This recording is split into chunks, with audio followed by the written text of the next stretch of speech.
వచ్చినా చాలా నేను రాజకీయాలు చేయనని చెప్పి అప్రోచ్ అని చెప్పేసి నేరుగా అతను రాజకీయాల్ని సినిమాలాగా వ్యాపారం చేసుకుంటున్నాడు. అంతే 2 సినిమాలు చేయాలంటే కష్టపడాలి కాబట్టి అప్పుడప్పుడు వచ్చి షూటింగ్లు చేసుకొని అప్పుడప్పుడు వచ్చి అట్టనేసి హోల్సేల్ గా 400-500 కోట్లు ఈ రోజు ఇంతకు వస్తుంటే అది పెద్ద వ్యాపారంగా భావిస్తా ఉన్నాడు. అంతే తప్ప అతనికి ఏమీ ప్రేమ లేదు, ఏమీ లేదు, తొక్క లేదు.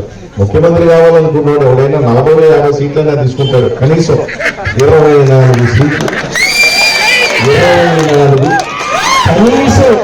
నేను కాపు సోదరులు కానీ అందరినీ కూడా ఒక్కటే అడుగుతా ఉన్నా, ఆ జనసేన అభిమానులు కూడా చెప్తున్నా, కనీసం ఈ రాష్ట్రంలో ఎంతమంది ఉన్నారు అంత పర్సంటేజ్ కూడా తీసుకోలేకపోయాడు. పట్టుమని 15% కూడా తీసుకోలేకపోయాడు.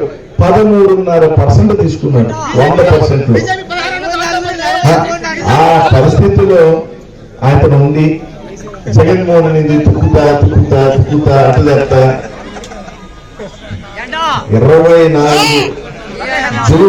2024 జూన్ వస్తుందో ఎన్నికల బాక్స్లు ఎప్పుడు ఓపెన్ అవుతాయి, మేము ఓపెన్ అవుతాం, జూన్ ఓపెన్ అవుతాం. ఓపెన్ చేసిన తర్వాత 7 ఓట్లు ఆ పరిస్థితి ఉంటుంది. అందరూ ఆలోచన చేయండి. ఉన్నందరూ నాయకులందరూ కష్టపడదాం. Please subscribe .news.